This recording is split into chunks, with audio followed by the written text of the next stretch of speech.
without further ado, ladies and gentlemen, flutes in the chat because it is time for, you all know it. You might as well put the flutes up because you all know what it is. It is Dave Meltzer's dumb moment of the week.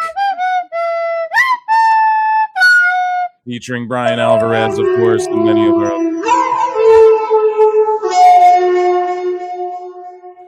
So yeah, patreon.com/Pro Wrestle Times, bonus episodes of Dave Meltzer dumb moment of the week. Basically, I want to start with Royal Rumble stuff and Roman Reigns stuff and Saudi Arabia stuff because Dave Meltzer, you know, before the Royal Rumble went down, he was saying, oh, it's Roman Reigns is the odd man out at this WrestleMania. He said it a while back, this one coming up. An odd man out in what way? Like, I remember making fun of this. It was like, you know, we were saying, I mean, if he's not in a title match, Roman's bigger than a title. Like, he's a money match, and he is going for a title, and they just cooked it on Raw. And it's funny because he really wasn't the odd man out. And I've maintained this theory that Dave and them spurg out about the whiteboards on Unreal because they tell Dave, after they erase those whiteboards, they go and tell Dave what they wrote down on those whiteboards. And then he gets it completely wrong. And that's why he's always wrong. And then people go, well, there were plans, but they changed. So when Dave said that, he was actually right. No.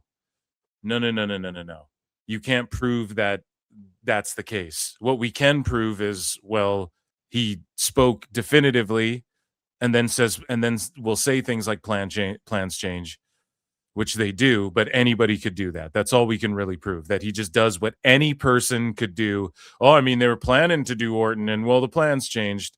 So we don't know, when was that show filmed? And yes, plans are going to change. That's not like an excuse to think you're leaking info way early. And yeah, it's all good. So moving along, or not even moving along, diving right in here. We go back to February 1st. El Plethora said, so what happened to that Roman is the odd man out for Mania? Meltzer report, perhaps. And this is a guess from me. If there isn't certain obese senior leaking Survivor Series teams and complain about Triple H and get Meltzer to write hit pieces, then maybe Meltzer doesn't know, maybe. And so, according to Dave Meltzer in a new edition of the Wrestling Observer, Reigns is currently the odd man out of the title picture following McIntyre's surprising victory last Friday. Additionally, the report states that Reigns is scheduled to return at Rumble later this month, and his creative direction for Mania should become clearer at the event. Reigns hasn't been seen since Survivor Series when he competed in the Men's War Games. So, yeah, I mean, anybody could say Roman will be at the Rumble in Saudi and his WrestleMania plans will be determined then. Anyone could really say that. But then Dave extrapolates, well, he's the odd man out of the title picture. He's not even in the picture. And then he's just World Heavyweight Championship title match. So we were told that Roman Reigns will be the odd man out of the WWE title picture. So if somebody wants to say, oh, come on now, Phil, he is saying the WWE title picture, right? But he's not even in it. So it's not the odd man out either. He's just a man out. He's just not in the picture for it. And nor was he really for the last how many months. He is scheduled to return at the Rumble, and one would expect his direction to be clearer there. And one would expect Brian, like he's this intelligent creature, bro. Oh my God. One would expect, no. And so back January 31st, Meltzer said, posted, you guys bought this Roman interview hook, line, and sinker for that sweet Elon engagement. Never change, IWC. And so what is this in reference to? I'm only 40 years old. Oh, so this was Roman. Oh, yeah. So Roman recently was on the Pat McAfee show, and he kind of he kept it real about the current landscape of WWE, but obviously he's working. We covered it on the show, and it, like, in the IWC, people were like going back and forth over it. And, like, of course, sickos were like, he just buried WWE, LOL. Dude, when you're on Pat McAfee and wrestlers in general, you're always kind of working. It's always kind of a work, even Unreal. Even when you think they're not working, that's probably when they're working. And Roman, we talked about it on the show. Like, I just was I didn't really think too much about it. I was like, he's spitting. He's telling the truth right now, but he's also in character. Like, it's Roman. He's just doing this to get people talking and stuff. And yeah, so people, I guess, bid on this hook, line, and sinker. And I don't know if this he's literally just saying he's the best and no one can follow him. True. These idiots think he's bagging the creative team. Yeah. So I guess some people took it as like, oh, Roman's burying the creative team. I don't know what that really has to do with Dave, unless he took that as So is that okay? So maybe Dave went on to then say, "Oh, he's the odd man out" after hearing that interview. If that's the case, I don't know when Dave reported this and how it falls on the timeline as far as what went down this last week. If this was posted again or reiterated in the Observer after, but Dave's been on this tip for a minute as far as like Roman's fucking, it's weird, he's out of the picture. So that's funny as fuck. And yeah, Roman was working, guys, obviously, but he was also telling the truth. Like, yo, someone's got to step up. Like, who's it going to be? It's been 2 years now. What are we doing? You know, who's going to blow this shit, take it to the next level? I had to level this shit up. Who's going to take it to the next? He's right. Who's going to be the guy? Who's going to do it? Or is he going to have to come in and do it again? I love it. And it's work, but it's kind of a shoot, but it's not burying anyone. It's just challenging the fucking, it's just letting everyone know it's Roman fucking Reigns, dude. He's just letting everyone know what's up. So that's pretty funny that was Dave's take. Here is him now talking about how Reigns and Punk appears to be the match at Mania. Everyone's wondering who's number 30. Chris Jericho? It's Gunther. And he comes out. Well, they made it very clear Gunther was in the Rumble. They did. You know, so it's like it had to be him. So there you go. Yeah, but no Chris Jericho. And there were people chanting Y2J all over the show. Yep. So were they chanting it all over the show, or did they just chant one time that I can recall? I'm not sure. Okay, I had a few beers. We were live streaming. Was it throughout the whole show, like he's trying to make it sound like, or was it a couple smatterings? There's a smattering of an AEW chant.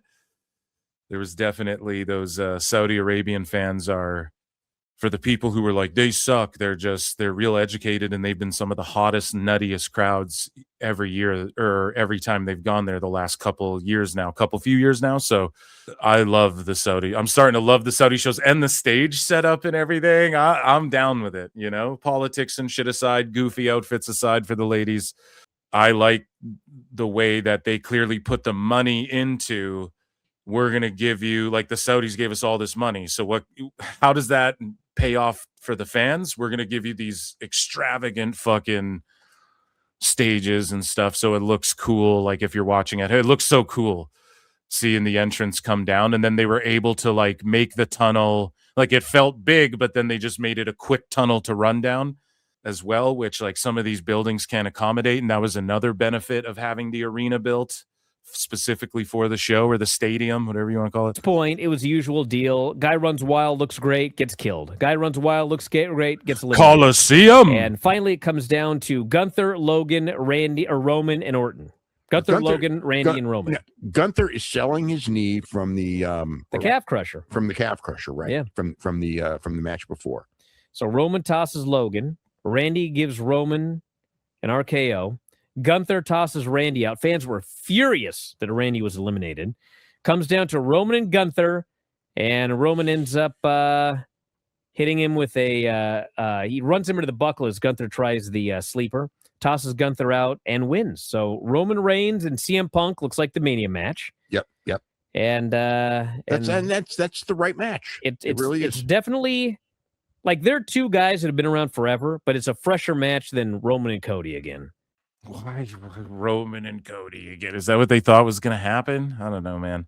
So he's directly in the title picture. So I don't know what the fuck Dave was talking about earlier, that shit we were reading.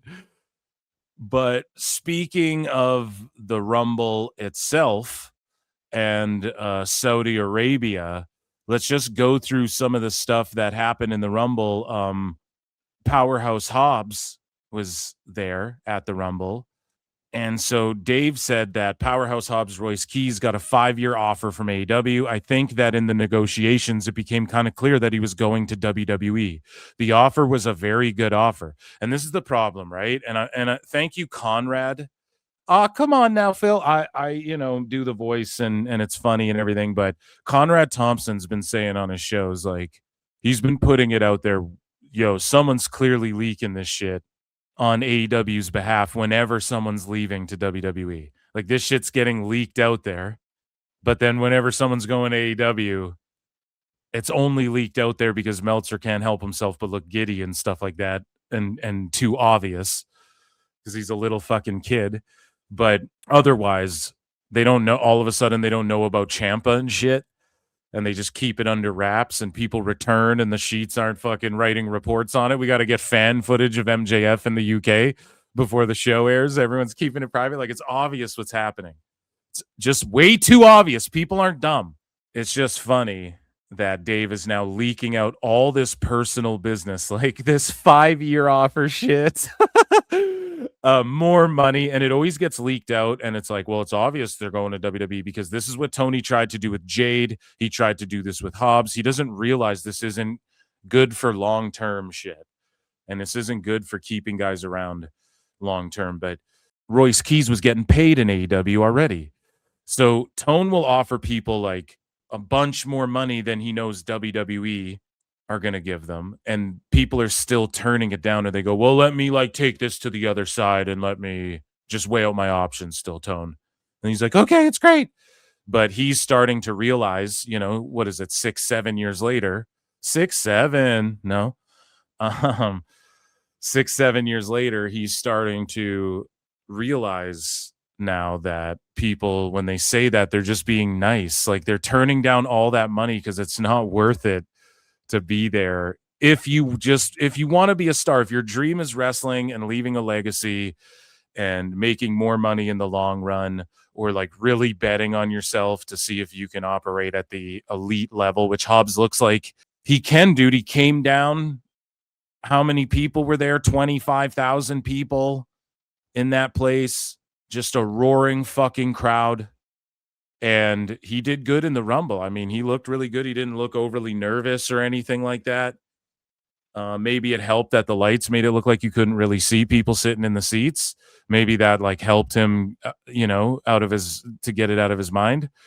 But like, what a huge event to debut on. They're saying he's going to be on SmackDown and stuff. So again, it's like, this isn't, oh, we'll put you in NXT and see how you do, kid. At least not from, if the dirt sheets are correct. It's like, we're throwing you to the wolves. Let's see what you can do, kid. See if you survive. And I love that. And I love that he's betting on himself this much. And Dave is out here actively shitting on his Royal Rumble appearance, essentially stooging out all of his fucking contract offer stuff. But you know, people who really want it, like Jade, like Vaquer, like Hobbs, because what do these assholes do? What does Dave do? He stooges out Tony Khan's business. He stooges out the fucking wrestler's Best business. guys, Tony Khan. To fucking sweep for AEW. And then, they offered him way more money. So that means that what? Tony Khan's a fucking money mark. That's what it means. And the people that you see, some of these wrestlers who are like, nope, it's not even the money. And I already got some of the money. And I'm not saying go broke. Like, you want to make the most money as possible. Absolutely.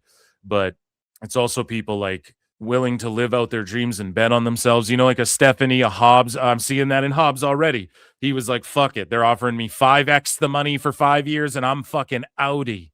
I'm going to WWE. I believe in myself. That's what the dream is at the end of the day. All these any wrestler coping over that, the dream is WWE in some capacity. Okay, even a guy like Mike Bailey, who's like, no, I'm cool just traveling the world. And he's very chill about this. I like that he just says it. He's like, I'm cool traveling the world, making money, and I'm going to work for whatever affords me that ability. And I'm not shitting on anybody who never went to WWE or whatever.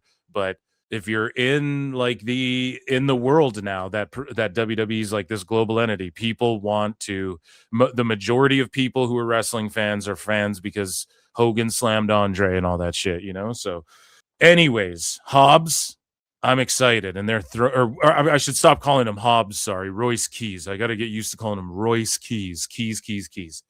You know, Dave is out here going, the offer was a very good offer. It was not a top 10 offer in the company or anything like that, but a good offer. I don't really know how much more. I don't know what the WWE offer was. I don't think he was very interested in the AEW offer. I think he already made up his mind. In WWE for a long time, their belief was as soon as his contract's over, he's gone. So is Dave insinuating that there's contract tampering and shit? What are you trying to say there? He just extrapolates all this bullshit because someone phoned him and said, yeah, we offered him 5 years and a bunch of money. He just didn't want to be here anymore. It's like Jade Cargill.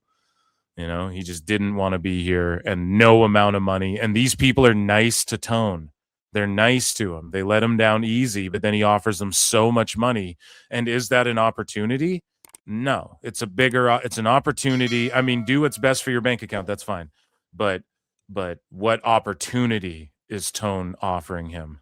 It's just a bunch of cash up front. That's all it is. It's not like the long term what he could accomplish, the fan base, the market, what he could open himself up to by going to WWE. You mean to tell me someone sees Hobbs and doesn't go, yeah, we'll put him in the background of a fucking movie as goon number 3 in this bar fight or whatever? It's just going to open up so many doors and possibilities to him. And of course, like, you got to think about things like the gaming community and stuff. Like if he's included in 2K26 or something, that's a whole new world. Don't you dare close your eyes. So moving along here, here's what Dave had to say about Hobbs's like Royal Rumble appearance and all of that. I don't know the WWE offer. I know he got a 5-year offer from AEW. And that's everything. I don't know. So Dave apparently has friends who are Olympians and high-level doctors and fucking people with boots on the ground in Saudi Arabia and can tell him about their politics and China's politics. And I'm not joking.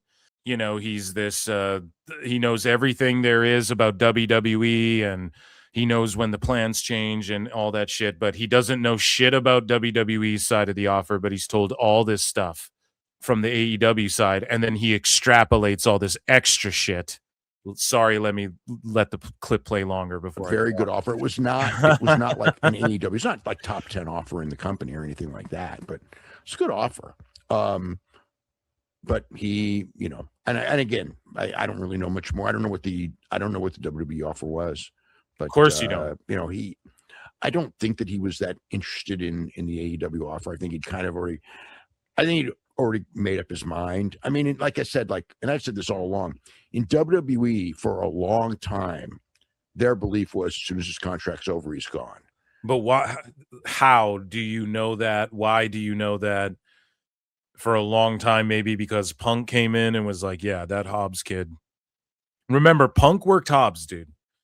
That was one of the guys early on. He's like, I want to wrestle that guy. So hopefully, we saw a bit of a moment at the Rumble, but hopefully we can see them mix it out. I like that WWE's just throwing, like, they're heating up Gunther big time.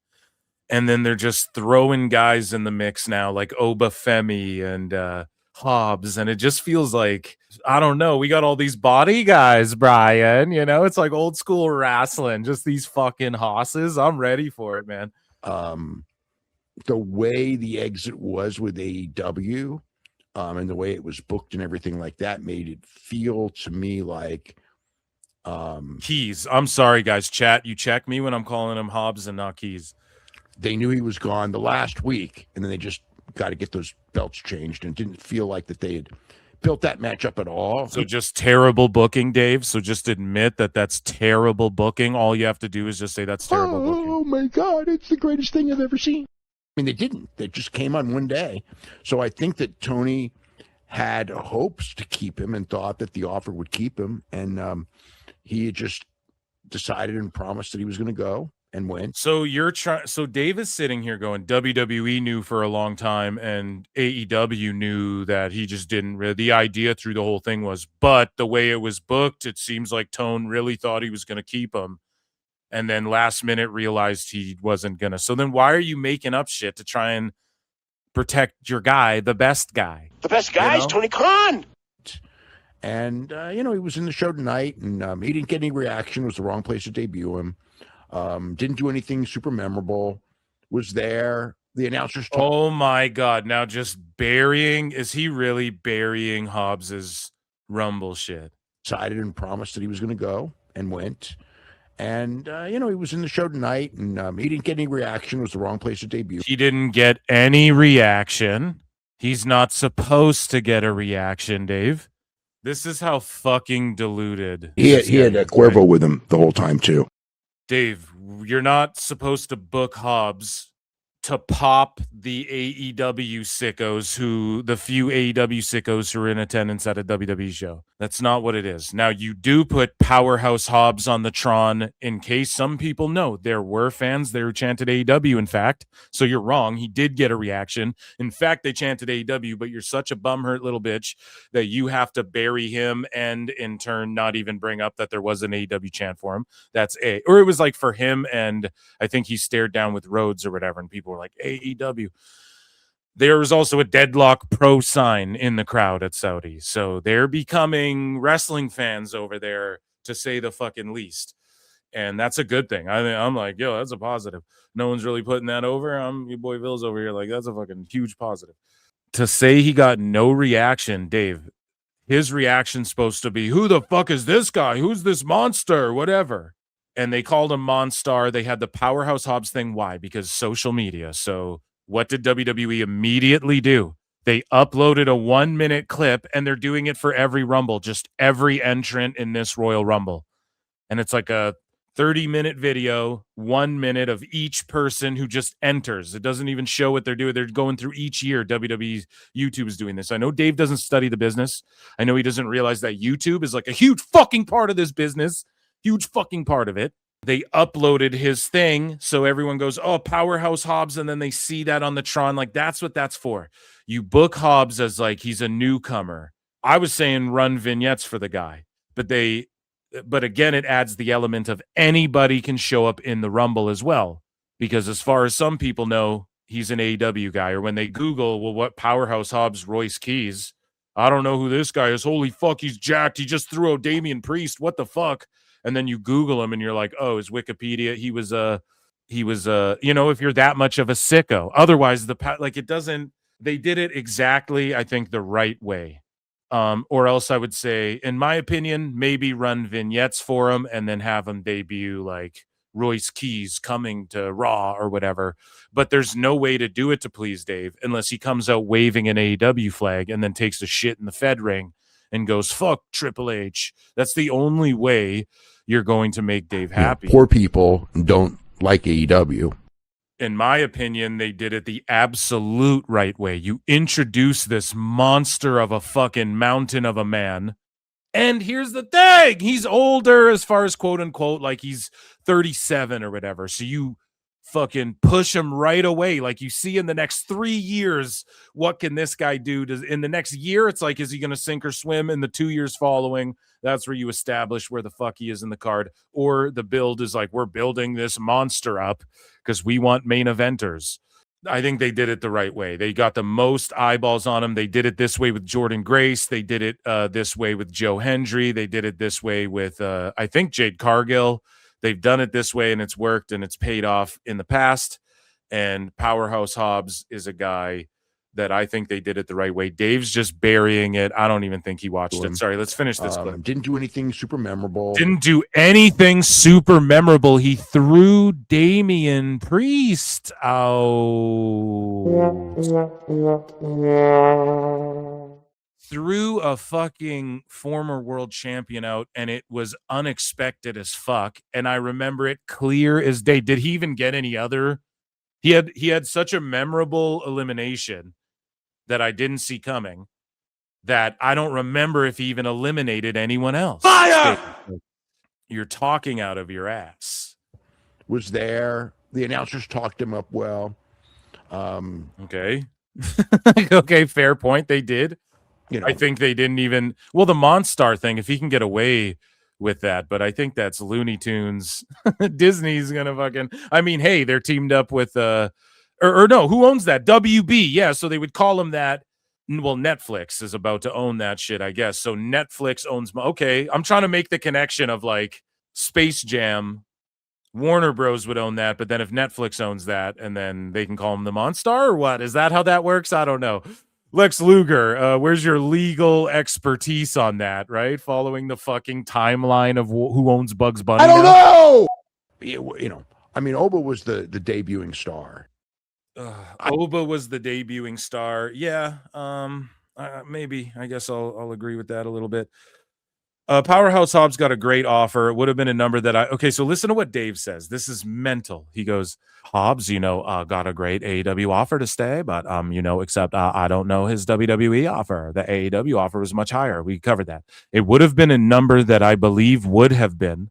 It would have been a number that I believe would have been higher than anyone but Chris Jericho earned in AEW's first year in 2019, which tells you how much having a promotional war has increased salaries. Oh my God. And no, it hasn't increased salaries. Dave's like, it increased salaries across the board. No, dude. Okay. Now, maybe TNAs have increased a little bit, but they do shorter deals, and they also just got a $30 million TV deal or whatever the fuck. AEW got their deal a while back, but they've been spending over $100 million every year. And it's like, listen to his breakdown here. It would have been a number that I believe would have been higher than anyone but Jericho earned in AEW's first year in 2019. So to stay in AEW, Tone was offering Hobbs in 2026 $2 million plus. The best guys, Tony Khan. Jericho was making like $2 to $3 million that first fucking year. In the first year in 2019, which tells you how much having a promotional war. So Tone was going to give Hobbs $2 million to stay there. Is that what Dave's saying? Is that what Dave's saying? Oh my God, it's the greatest thing I've ever seen. That's crazy. If that's true. Tone, you're a money mark, bro. That is insane. That's actually like, listen, I love Hobbs. Get 2 million. Yes, please. If wrestling companies will give him 2 million, right? I'm not knocking that, but just like, bro, you can't tell me that's not a money mark. Dave was saying that AEW is bringing in 3.6 million a week or whatever. 2 million to Hobbs a year or what? That's crazy, man. If that's real, I think Dave is just talking out of his ass, and he's just trying to entice people come to AEW because all they have left is Tone will give you a bunch of money. And if it's a money play, fine. If that's where you're at in your career. If that's what he was offering Hobbs to stay, like what was he giving Hobbs before? 6, 7 figures, 6, 7 for sure. 6. When you're on salary there, you're on minimum 6. That's why everyone's wrestling to try and get on salary. That's why everyone does the bum kissing. That's why everybody does the flips and the, I don't know. Dynamite was cooking though. Like a couple of the opener was like whatever the fuck. And then like Cassidy and Tony Storm's just ruining her shit. And Cassidy's just such an old lame gimmick. But Andrade, so I guess a lot of the show sucked too. But Andrade and fucking Omega, I thought they had a banger. I like the finish of that match and everything too. Anyways, that aside, Dave goes on and says it would be in line with what Bryan Danielson got to jump from WWE to AEW. So $2 million, guys. I'm telling you, that's the fucking range. So millions of dollars we're talking about. Maybe slightly less, but in line. So 1.5 million or something like that. It would be more than guys the level Kevin Owens and Zayn were making 4 years ago. Dave, just say a number. You see how I'm just saying a number? You know how I'm just saying a number? Just say the fucking number. So yes, 4 years ago in okay, so like around, so Tony was offering Hobbs $1.5 million to stay there this go round. That's crazy. What is he paying some of these guys like Mox and shit? What is he paying just to keep like Danielson and Sting around? He's got Rita Chatterton on a fucking salary. He's paying Ric Flair. What is he paying people? That's crazy, man. And that's not necessarily good for the wrestling business. It's just good for individuals who come and go as well. Like people just come and go as they fucking please. And then Tone doesn't even know how to book them. They just drop their titles. Like Hobbs just dropped a trios belt on a show that nobody fucking watched. I think it was one of the collisions we didn't even get the ratings for. He just dropped that fucking title. No one even knew about it. The last anyone really paid attention to him or saw him on Dynamite, and it was on Collision. The last time anyone really saw him on Dynamite, let's say you're a crossover and you don't really watch Collision, but you'll check out Dynamite, but watch WWE and shit, which there's a lot of people like that. There's a lot of people who check out Dynamite. They don't really care about Collision. And then they'll watch WWE as well, and they'll watch TNA and shit. There's a lot of fucking wrestling fans like that. The last they saw Hobbs, he's a champion on Dynamite with Joe and shit. Just dripping in gold, real badass. He shows up in the Rumble.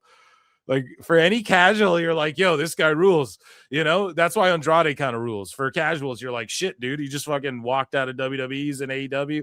So I don't know if they did any favors to AEW by not, like, you could have built up to this guy putting someone over and it meaning something again, like Sting. Like, you mean to tell me Sting didn't even put Darby over? And Dave's actually gonna shit on Darby a little bit. And because Darby's just a joke goofball that everybody knew it was going to become that. He was cool at the start. He was. They had something, but Sting didn't even put him over. Like, what the fuck are you doing? You didn't have Darby heel turn on Sting and just give him a new chapter and like push him in a new direction and heat him up and give him something fresh and then have him beat Sting and like retire him, coffin drop him through some shit. So fucking stupid. Anyways, though, we're not off the topic of Saudi Arabia and the Royal Rumble and Hobbs and all of that. Here is Dave's analysis of why Hobbs didn't get over in Saudi Arabia, or like one of the reasons the AEW stuff didn't get over at the Rumble. But the problem is that there was AEW chants and shit. And again, Meltzer fears facts. Jose, the assistant, points out how Meltzer is a fucking idiot. We'll read his tweet in a minute. Go and follow Jose, the assistant, as well. He's a funny cat on social. One of the reasons that the AEW stuff didn't get over at all is there's no AEW TV in Saudi Arabia. So fact check. Meltzer fears again. Meltzer was literally bum kissing Ricochet today, saying that people fear facts. In fact, people fear them. Meanwhile, here's facts, Dave. You didn't even look into we any have of this. confirmed that Dave Meltzer fears PWT and flutes. Let's say that there was no TV. Let's just say Dave is right. Okay, they were chanting AEW, though, Tard. So what are you talking about? So we'll fact check him. Jose, the assistant, says it's reported that in 25, over 3 million people watched Royal Rumble. Remember that in the business, the fans and attendance matter, but you're on a program where the red light in the cameras has potentially millions of people watching, right? And Jose, the assistant, also pointed out there's no TV in AEW TV in Saudi Arabia, Meltzy says. Stars Play has been streaming in the Middle East since 2022. And look, they have Collision and Dynamite. Here in Canada, I don't even get Dynamite on Crave, dude. I don't even get Dynamite on there. It's only Collision episodes, and I don't even think it's all of them. So shout out Jose, the assistant, who just fucking pwned him, who just played the flutes, brought the didgeridoos out on... No, that's Australian. He brought the fucking tallow can flutes out and fucking buried the Aztec flutes and just buried Meltzer's ass and called him a fucking idiot. That's hilarious. But let's continue with this clip. So we just fact-checked Meltzer. Just in, right we there. have confirmed that Dave Meltzer fears PWT and flutes. And apparently, like, Dave studies the business and knows all this shit, and I'm an expert. And you guys need to see it, too. If you're not a patron, patreon.com/ProWrestleTimes. I've been uploading. I'm uploading bonus episodes of Dave Meltzer Dumb Moment of the Week, and this one I did was a brilliant Meltzer Said What thread where he's been chronicling since 2015 until now in 2026 all of Dave Meltzer's best friends, and it is glorious. And he genuinely thinks he's an expert in the television industry and shit because he has a friend who's an ad guy for Comcast and shit. It is insane. You guys have to check it out. And it directly relates to this stuff. And it just doubly owns this fucking guy when a guy like Jose, the assistant, posts like, dude, this shit's AEW's been available for 4 years now on Stars TV in Saudi. And there was even let's just say Dave was right. Let's just say Dave was actually based here. Like, let's just say for once he actually was right, okay, which he wasn't.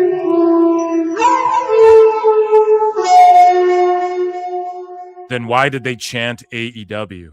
And they didn't even really, it wasn't AEW stuff. They just had stare downs, a little nod to old history, just like they do with NXT guys as well. They also had a moment with Javon and Oba, and I think Trick got in there too. 3 great rivals from NXT. And there's a reason they did that as well. And Dave's like, this shit didn't get over. They were chanting AW. Let's get through this clip. You know what I mean? So it's like they went in there and like I don't like they put the name Powerhouse Hobbs up, and it's like in Saudi Arabia they don't know who Powerhouse Hobbs is or Royce Keys, and that's why like people were like he got no reaction. You know? Yeah, they're not supposed to know him. Stupid. It's like WWE fans don't know AEW. And it's like, no, in Saudi Arabia, they haven't even on TV. There's nobody would know anything. So when him and Cody are doing it's funny because didn't Dave try and talk about like PS Vista views or whatever the fuck?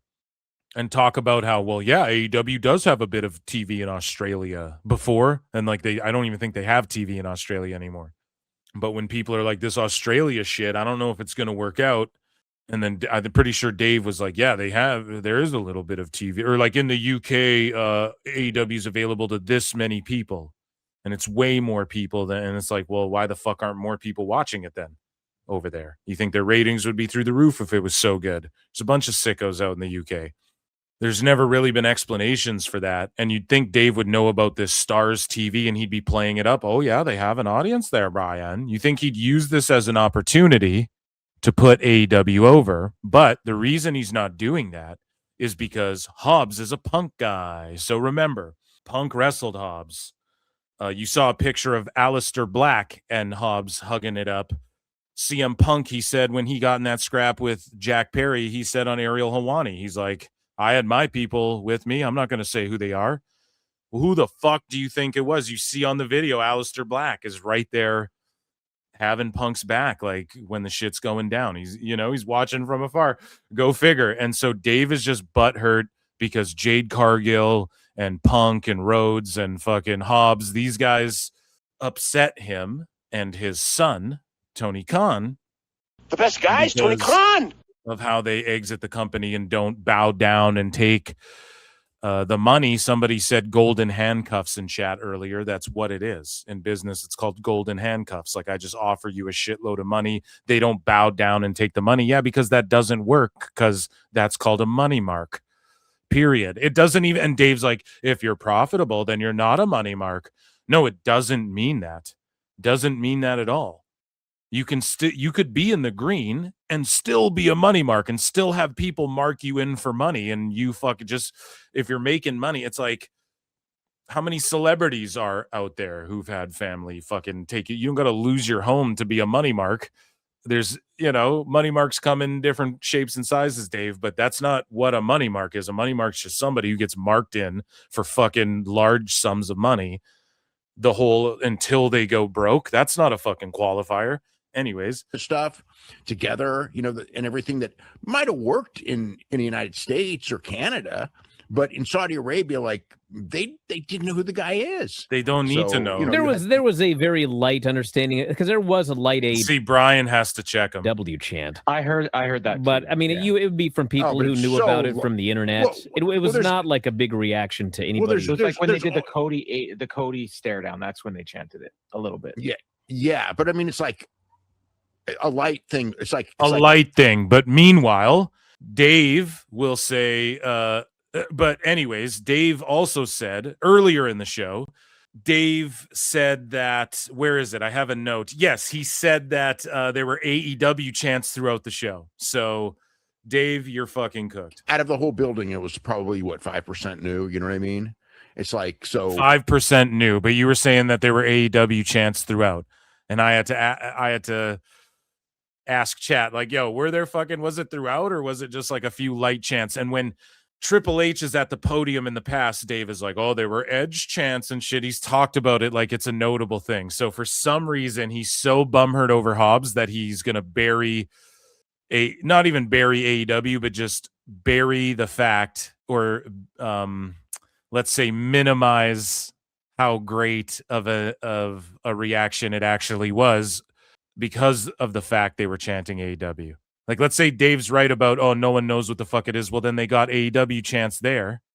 So what the fuck are you talking about? It wasn't the place to debut him. Not that it really matters, but it's like in another city, like. Yeah, I spurged out chats like, does he realize that he put down AEW? I'm like, dude, my brain malfunctioned when I was like, oh my God, he's actually like minimizing AEW. You know, it's crazy. Oh my God, someone from AEW, they'd get that. Oh my giant God, pop, someone like from jump like that, AEW. you know Dave, what I mean? no one's a When star from someone AEW. jumps, they always do. But When someone jumps, they always do. No, man, nobody's like that big of a star. They pop for Jade Cargill. Blake Monroe got a good reaction. And like the sickos in NXT and shit.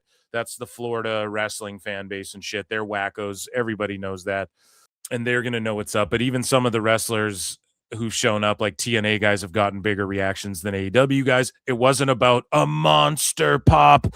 It wasn't about that, Dave. It was about introducing him on a large platform. And by platform, Dave, we also mean Netflix, who internationally, the Rumble was like the highest viewed, 3 million viewers internationally, not even counting the USA numbers or whatever the fuck it was that came out for last year. So imagine how many watched this year when it's a way bigger deal. We had 2,500 people tuned into PWT that night. That's how big of a fucking deal that Rumble was. Okay. So, or that day rather. So Dave is just talking out of his ass what Jose, the assistant, pointed out, and shout him out for it. You know, you have to assume, dude, there was millions who watched this. So the next time they go to Saudi, people are going to be like, fuck, man, that Royce guy debuted here. in this case, they picked a place where like virtually nobody knew who the guy was going to, you know, it was a country that nobody was going to know who the guy is. In a country where and like, it doesn't matter. I beat that to death. It's for the 3 million plus One of the people, reasons that the AEW the millions watching at home as well, Dave. That's who it's for. It's not just, get them to pop. You know, you want people to go nuts for his debut. You do it in NXT. You do it in TNA or like, I guess not TNA, because it's not like WWE owns them, but, you know, you'd have to do it in like NXT or so. I don't even think they'd pop huge on SmackDown or Raw. It would depend what city you're in. To think it was just for a reaction, I think it's for, let's show this guy off to 3 million people internationally and the folks here in Saudi, and let's show him off to the millions watching, I'm assuming, in America as well.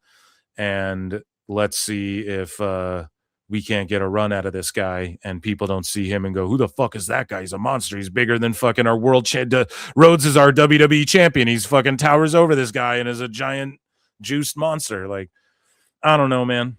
That's really disappointing. That was Dave's take. And so here's Dave's take on the building, I guess, or it was a construction, a construct. I don't know what you want to call it. It's an arena, a stadium, I think they called it, or whatever, and or an arena. And they quickly built it up. They quickly tore it down. People were mad about the lighting, but some people were spinning a conspiracy theory. Dave Meltzer was spinning a conspiracy theory that there weren't people there just at all.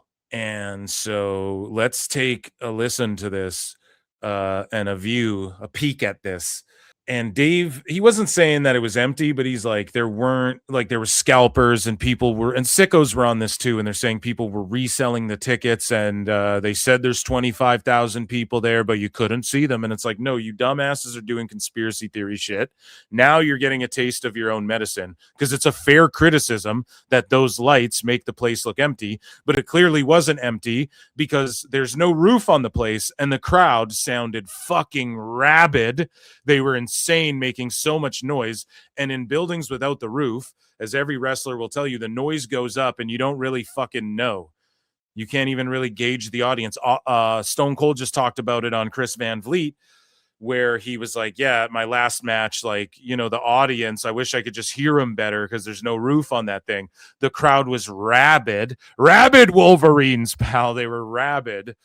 And even Nikki Bella was quoted saying, yes, I want those fans all the time. I want crowds like that. Come to the US, please. Like, they were insane.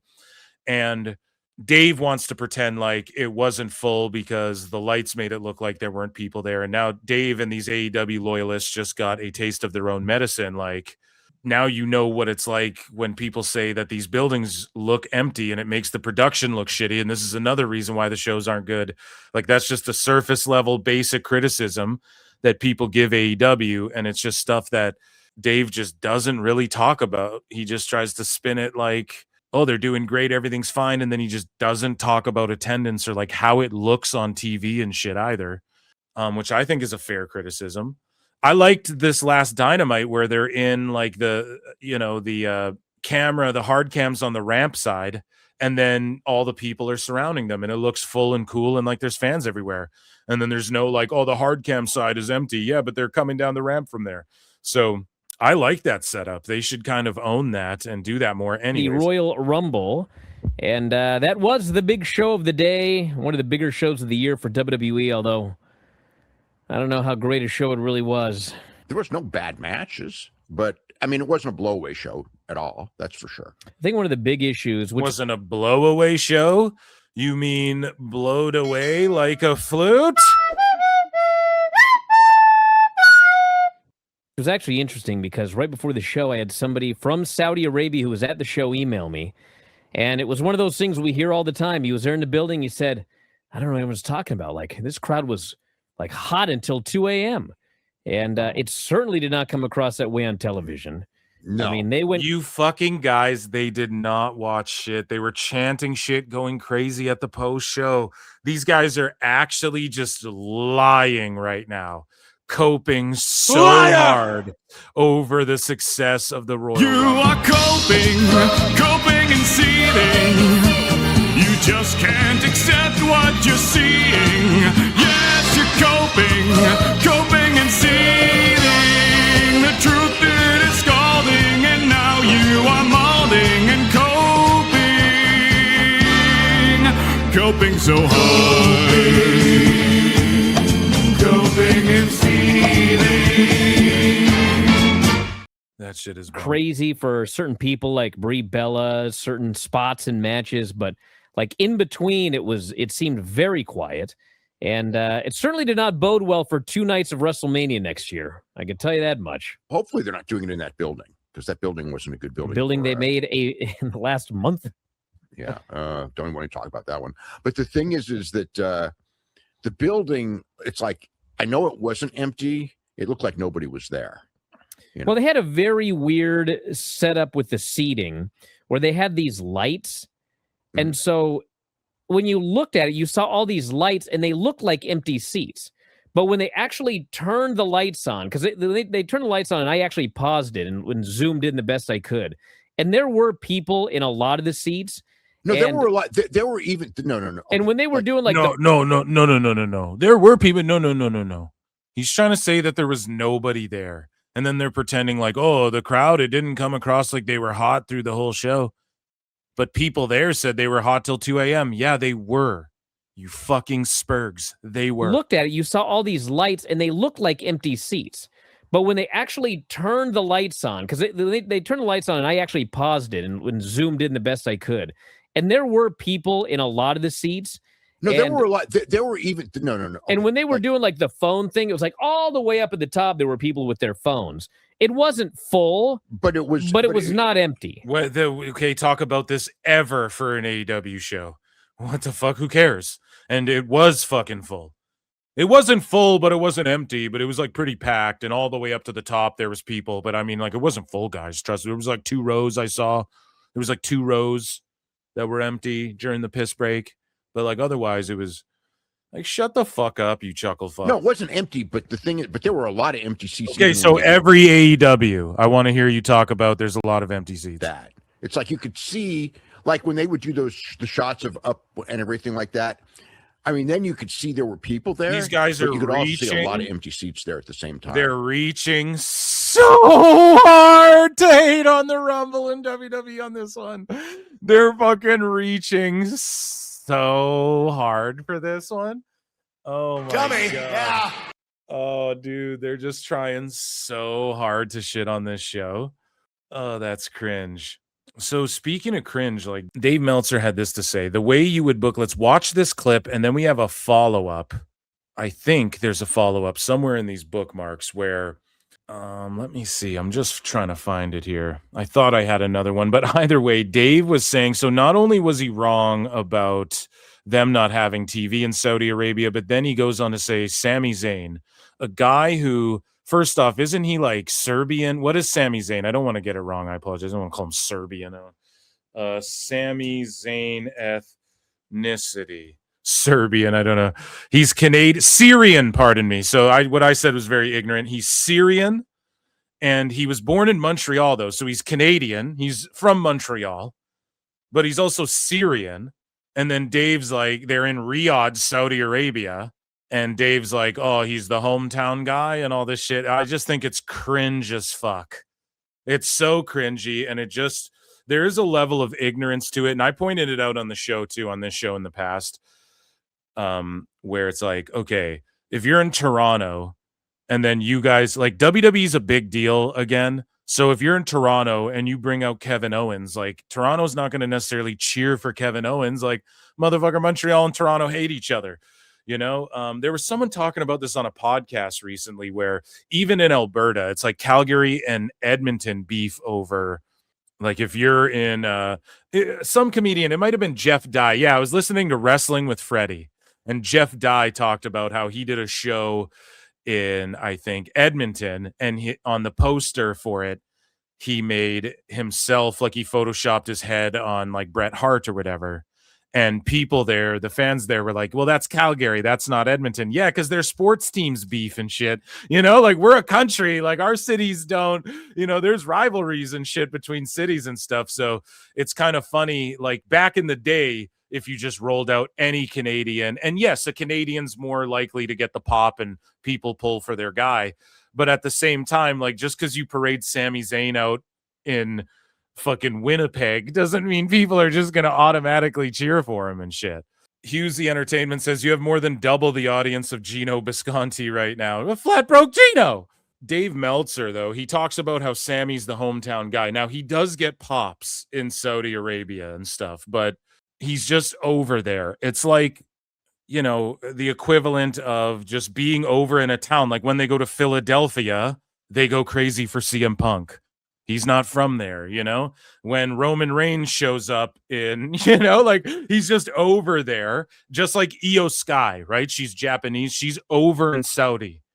They fucking love Io Sky in Saudi and in Australia and shit. But it's so you want to book her there in those places, but they don't, she's not from there. So it's not like a hometown win or whatever the fuck. It's like going to California. You're in like Hollywood and you're, oh, Bailey. Isn't Bailey from Cali? And it's like, oh, Bailey's fucking over in, this is the hometown crowd for her. It's like, I don't know if that necessarily applies. So here's Dave Meltzer again, just being dumb and wrong. The way you would book a world championship and then not correcting himself match where the local babyface loses. This was the exact opposite of what you would do. It was like he came off as such an undercard second match guy when this thing was over. You know, it's like Drew's gonna, okay, if Drew wins, I get it, and wins with his hold, I get that too. But I mean, Sammy should have gotten a lot and more. Wins with his hold. Like, buddy, you're not one of the fucking Steiners. You're not a fucking you're not Vern Gahn, buddy. You know, like, what are you talking about? Offense, and it just, you know, he should have been, I don't say protected, because he wasn't going to be protecting the finish, and that's fine. He ain't in the world title picture. Drew's going to be in a main event against, you know, Cody and Jacob. So, I mean, I get the clean win, you know, I mean, there's nothing, but at least work like a match to where Sammy looks like a contender. Because it's like Drew beat a freaking prelim guy is the way the match was worked. I just thought, how was it like that? It's just fucking Sammy went out there and had a match. He has this same match with people on TV. Dave, we live in an era also where that was the match that, and this is why it's good booking. Just banger match, banger match, banger match, banger match, banger match, banger match. That's not necessarily the best booking. It's a Rumble, AJ Styles retirement. People need food, popcorn, all this shit. They ran promos. They did, the entrances were really long. Drew milked his fucking entrance because they're giving people time. And then this is sort of the reset before the men's. It's like the calm before the storm, and they had an awesome match. If that match was on Raw or SmackDown, everyone would have been like, man, they fucking cooked this main event at the same time as well. And Dave did say, in fairness, that there was no bad matches, but it's like, the fuck. You know, I mean, I think I understand in the sense that they really, Drew's always been backdooring into his wins and everything. So I think that there's this feeling that, you know what? Dave loves backdoor wins. He's main eventing one of the nights of WrestleMania. So we need him to look good. But even then, the clean pin is good enough. You don't need to just do that, like the Brock Lesnar thing. You know what I mean? Because it What was the like, fuck are you talking about? What is this guy talking about? I don't even understand. Expected Sami to, get all these near falls and for the people to be going crazy. I expected him to get all these near falls and do like an AEW match and do what he does with Dragunov on SmackDown and just have a bunch of near falls. And no, Drew just beat the shit out of him. This is what the people want. I assure you, Dave, and this is why you're ass backwards. You don't know what the people want. Phil knows what the people want, okay? Dave does not know what the people want. And I'm telling you right now, they want Drew to be this psychopath, Scottish psychopath guy who just fucking destroys a bunch of guys before he inevitably drops this title again to, I'm assuming, Jacob Fatu. And they had nothing to go crazy for in the whole match because it was just Drew beating on him and beating on him and beating on him.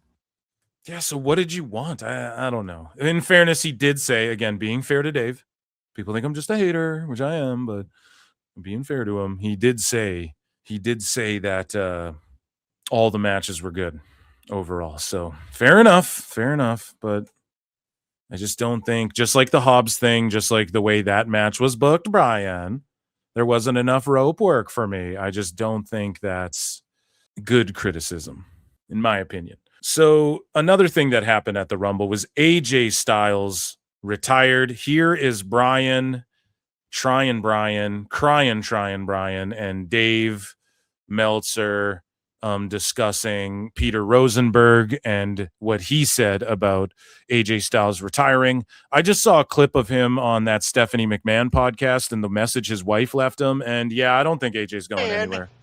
I think he'll go home and then he'll take an office job. And he even said, I'll come out of retirement once, but I'm training my son how to wrestle. So, okay, he'll do an NXT or TNA match when his son's on the come up with his son. He'll come out once, team with him, get a WrestleMania moment or some shit. It's like the Rey Mysterio thing. Rey Mysterio was like, yeah, I won't sign with AEW or any of this shit, but get my kid in and I just want to train him and I want to be able to work with him and all this stuff. If you guys can assure me of that, I'll stay with WWE. I'll end my career with you guys. So I think that's AJ Styles. That's the route he'll take. I don't think he'll go with AEW or anything like that. Now, after just seeing that clip and hearing the message his wife left him over there on, what's it called? What's your story or whatever the fuck? Maybe that's someone else. What do you want to talk about? I think that's what it is. What's your story with Stephanie McMahon? After the match, everyone's chanting, thank you, AJ, and they're doing the big thing. And he starts taking off his gloves. And he takes them off. They're going, no. And he goes to put them on the ground, and they're doing the big no chant. And right when the gloves are about to touch, he pulls them off the ground, and he puts the gloves back on. Everyone's cheering like... I think that was a freestyle. I think that AJ put the gloves down, but he heard the crowd like booing, and just being a super fucking profesh, one of the GOATs, I think he just like picked them up, put them back on to give the crowd a pop. And then he sort of let it be known, though, with his looks and his mannerism and, I'm done. Like, you might see me one more time. If that was planned, then okay, great. It worked. Whoever came up with it, good shit, pal. But I think in the moment, he kind of just read the room because you got to think about it. Cena's retirement and how that backfired had to have been on his mind a little bit, knowing he was going out the same way. Crazy. And he does his hand signal, and then he leaves, and he teases going back into the ring, and he finally goes back in, but instead he poses on the corner, and then he leaves again. He does not leave his gloves in the ring. Mm-hmm. So, of course, after the show, all anybody could talk about is, when's he going to AEW? He can't really be retiring. Why didn't he leave his gloves? And Triple H did do a... Triple H and Pete Rosenberg both said, Pete Rosenberg said, I talked to AJ Styles. This is his last match. He made it very clear. And then Levesque said the same thing. It's like, this is his last match. I think they need to do something on like the next show where he leaves his gloves in the ring or something, because as soon as he put him back on, that's all people were talking about. AJ, but that's a good thing. They need to do something where he puts his gloves down because that's all anyone was talking. Okay. And everyone wants Austin to come back for one more match after we already got our one more match from him. People are still like, is Austin coming back? We already got the last match. We got the one more match he never even should have had against Kevin Owens. In any other era, he wouldn't have had it against Kevin Owens. And then people are still like, is Austin coming back again? Same shit happened to Hogan. He's getting inducted in the Hall of Fame. They're all chanting one more match at him. AJ Styles is going to get inducted. They're all going to chant one more match at him and shit like this. He could still go if he wanted. It's just, he doesn't need to put the gloves down, you little fucking kid. Loses. Nobody comes out. Nobody's like, Yeah, no one came out on the ramp. The people should, you should have at least the baby faces on the ramp all clapping for him. Why? No, because they didn't fly everyone down. And also, no, you don't need to do that.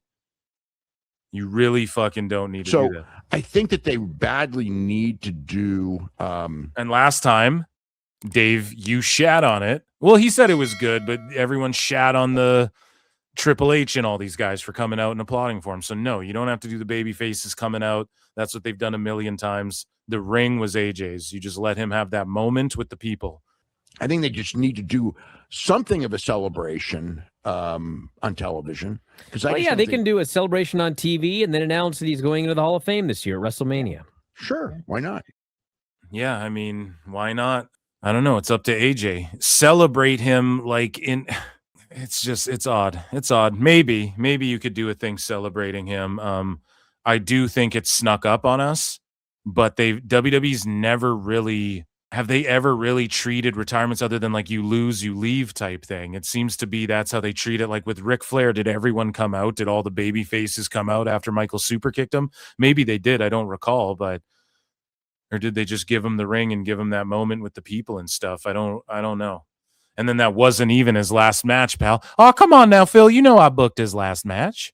There's a lot to unpack there about his last match and how all of the people came out and whatever the fuck. Yeah, I don't know. If they do something good, if they don't, then I don't really care as far as I think the send-off was. I thought it was awesome. I thought this Rumble was a really good show. Everybody's just trying to poo-poo and pee-pee on it. After the match. And if they want to air a thing where it's like AJ Styles, here's his greatest moments and stuff, what are they supposed to do? A whole tribute show to the Phenomenal One? I mean, maybe they could, but they just did all that for John Cena. And I know AJ Styles was a multi-time WWE champion, but is he revered like a Hulk Hogan Cena level guy to them? I don't know. There's other people who've retired, I think, where they didn't roll all of that out. So why they chose to do that? Well, here's why. I'll explain actually, because Triple H said, I thought we'd have him for longer. I thought we were going to have him. And apparently he was in Stamford or he was in Connecticut or whatever. That's what JJ was saying. I don't know if there's any significance to that, but he was saying that they were meeting about trying to they want AJ working in the office. But for now, AJ, just go home, enjoy some vacation time and shit, chill out. And there'll always be a job for him in any Fed that he wants to work in. Moving along here while on the topic of WWE, Dave Meltzer talked about Ava's exit from WWE. And, Brian loves to cry. He's always crying about Ava. Brian. It's pretty fucking hilarious. And so Dave Meltzer brings up Ava, and Brian, he kind of wants to celebrate. He's patting himself on the back for this being the case. But Dave Meltzer shared that Ava's exit from WWE was a personal choice, explaining, I've talked to and heard from several people, and the general thing was, here's the problem with Dave reporting on this Anoa'i Fatu family, is that he said people were dead that weren't. So I would watch my fucking words, Dave. I've talked to and heard from several people, and the general thing was she just didn't want to do it anymore. There was no compelling reason behind her decision. He suggested her future may lie with the family. Or I guess that's okay. Her parents own a studio and they thought that she probably is going to end up working there. She doesn't have to do it. One person had contacted me and mentioned Tatiana Dumas was cut. They weren't quite saying that's why she quit. Yeah, but that's a factor because Tatiana Dumas sucked. I'm fucking sorry. She was terrible on LFG. It wasn't clicking and she wasn't that good.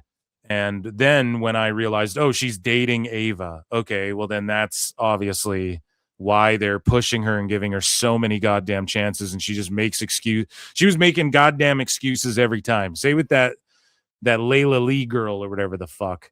Everyone's like, she's going to be a star. I'm like, I don't think so, man. She just fucking, there's just something just not clicking. And I think she got released too. If she got cut, then yeah, I could totally see that being a factor and Ava being like, fuck this. Plus, she, you know, she likes to do her political grandstanding bullshit. And she, you know, wasn't really cut for the wrestling aspect. So they made her a GM. And for people being like, she's going to go join the family business in the studio. Yeah, she's in the family business right now. You know, she'll have a job as a fucking secretary. If worse comes to worse, you know, The Rock will put her somewhere. She'll be working somewhere in his entertainment conglomerate that he's built up. So Ava or Meltzer goes on to say that one together that had something to do with it. Maybe it didn't. Despite an ongoing storyline on NXT, Alvarez pointed out there was no mention on Tuesday's episode of NXT that Ava could be leaving soon. Yeah, and they really fucked that up. I'm going to be honest here. They fucked that up. Like, WWE has to do a better job, and AEW for sure. I just criticized the same thing with Hobbs. Like, all of a sudden, Hobbs is just fucking gone. They need to do a better job of building up to people could be leaving. And if they potentially are going to leave, but then don't, like, work a shoot. Yeah, take the belt, but like work a shoot where everyone thinks Hobbs is gone. Then he just shows up again in Rex or something. Like, do something compelling. But there should have been with Stevie Turner. And it's like, okay, it's WWE ID and it's Evolve and it's developmental. So, okay, maybe you don't have to put too much thought. They're just kind of winging it, freestyling shit and just giving those kids a daddy magic taste of what it's like to work in WWE. And the focus is more, let's sort of put out a YouTube show and kind of like whatever. The storyline is, it's all kind of throwaway, but we're just focused on developing people and seeing what we got. Okay, I'll give that a bit of a pass, right? With the Stevie Turner, or what was her name? Stevie Turner? I think that was it. She just disappears. There's not really a rhyme or reason to it. But Ava, come on, man. She's like one of the main parts of NXT every single week to the point where she makes calls and HBK lays in the cut and lets her do her own thing for the most part. He intervenes every now and again. But she's at the forefront of all this shit on NXT, and it's been determined that Robert Stone will be the interim NXT GM until they get another one. And I just think it's fucked up. There's not a storyline building up to Ava's fucking fired. You're fired or something like that. I can't believe, or like TNA does some slick shit, or Santino Marella or his daughter Ariana Grace does some slick shit where she usurps the throne or whatever the fuck. How do they not think of something? I think that's such a fuck up, and I have to be extra critical on it because they just fucked up and did the same thing with Evolve. I think that it's a huge L, but maybe, and this is me just throwing a conspiracy theory out there, maybe they got a phone call from The Rock, like, don't bury her, do any type of shit. But I'm not saying like getting fired, burying you, but do you guys think it's possible that somewhere up the food chain someone's like, nah, don't do anything crazy, just write her off, she'll be gone, and then just do someone new in her position, just don't do anything other than that? Do you guys think that's possible? Or because I just don't see why they wouldn't have come up with an opportunity to get someone over as a GM or something like that. Ava. Yeah, she put up a tweet that said, with a middle finger, that was her farewell post. Basically, and then saying, yeah, Ava was like, and now that I can say this with my full chest, fuck ICE and the entire administration. Twitter like banned her or whatever after she tweeted that. Now that I'm free or something, I can say this, because I guess she felt that she couldn't say it before. Although she's had some stuff, she said some stuff before, but nothing that strong. And then she, deleted the whole account. And I mean, most people seem to think that she's going to work for her parents in the $7 Productions, but we'll see. Find out tonight how they write her off, because no, she's gonna go pick up a gig. She's gonna go work at a car wash. Like, what do you think? Obviously, your dad's just gonna get her a job somewhere.